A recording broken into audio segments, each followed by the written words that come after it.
చార్ధామ్ ప్రతి హిందువు జీవితంలో ఒక్కసారైనా తప్పనిసరిగా చేయాలనుకునే యాత్ర. చార్ధామ్ యాత్రకు సన్నాహాలు మొదలైపోయాయి.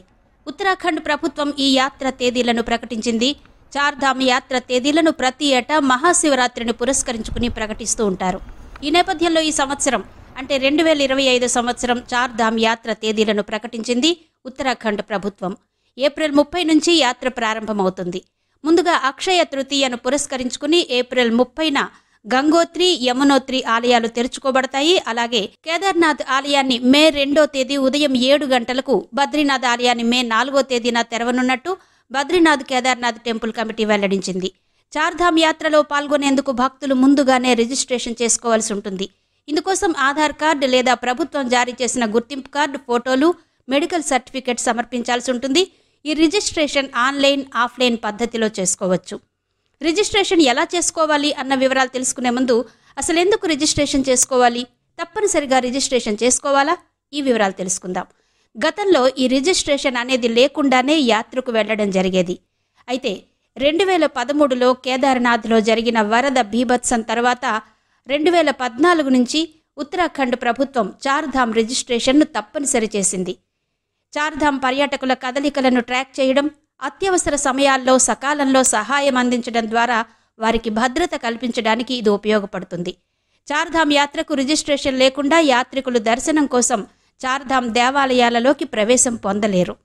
రిజిస్ట్రేషన్ తర్వాత యాత్రికులు వారి మొబైల్ పరికరాల్లో QR కోడ్ లేదా ముద్రించిన చార్ధామ్ యాత్ర రిజిస్ట్రేషన్ లెటర్ను అందుకుంటారు. ఈ పత్రాన్ని 4 దేవాలయాలలో ప్రతి ప్రవేశ ద్వారం వద్ద చూపించాల్సి ఉంటుంది. ఇక రిజిస్ట్రేషన్ ప్రక్రియ ఎలా ఉంటుందంటే, ఆన్లైన్ రిజిస్ట్రేషన్స్ చేయించుకోవాలంటే ఇందుకోసం ఉత్తరాఖండ్ టూరిజం లేదా చార్ధామ్ యాత్ర పోర్టల్ను సందర్శించాలి. అందులోకి వెళ్లి వ్యక్తిగత వివరాలు, పత్రాలు సమర్పించి నమోదు చేసుకోవాలి. ప్రభుత్వ website registration and tourist care .uk.gov ద్వారా ఆన్లైన్లో రిజిస్ట్రేషన్ చేసుకోవచ్చు. ఆన్లైన్లో నమోదు చేసుకోలేని వారి కోసం ఆన్ సైట్ రిజిస్ట్రేషన్లు కూడా ఉంటాయి.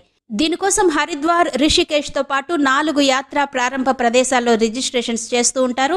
ఈ సంవత్సరం భక్తుల సౌకర్యార్థం హరిద్వార్, రిషికేశ్లలో 20 రిజిస్ట్రేషన్ కేంద్రాలను ఏర్పాటు చేయబోతున్నట్టు ప్రభుత్వం ప్రకటించింది. హిమాలయాల్లో సంక్లిష్టమైన మార్గంలో సాగే ఈ యాత్రకు ముందస్తుగా పక్కా ప్రణాళికతో సిద్ధం కావాలని అనుభవజ్ఞులు చెబుతూ ఉంటారు.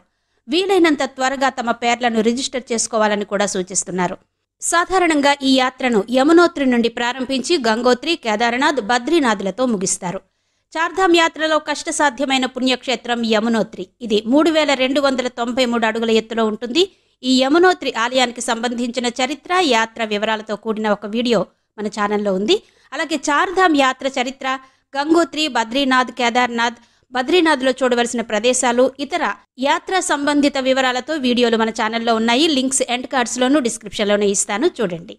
ఇక చార్ధామ్లో 2వ పుణ్యక్షేత్రం గంగోత్రి ధామ్. ఇది 3100 అడుగుల ఎత్తులో ఉంటుంది. 3వది కేదార్నాథ్ ధామ్. దేశంలోని 12 జ్యోతిర్లింగాల్లో కేదార్నాథ్ ఆలయం ఒకటి. ఈ ఆలయం 3583 అడుగుల ఎత్తులో ఉంటుంది. మే 1న ఆలయ తలుపులు తెరవడానికి ముందు బాబా కేదార్నాథ్ పల్లకిని గౌరీకుండ్ నుంచి తీసుకుని కేదార్నాథ్ ధామ్ చేరుకుంటారు. చార్ధామ్ యాత్రలో చివరిదైన బద్రీనాథ్ ఆలయం 3133 అడుగుల ఎత్తులో ఉంటుంది. ఇక్కడి బద్రీ చెట్టు కిందనే విష్ణువు ధ్యానం చేసినట్టు పురాణ కథనం.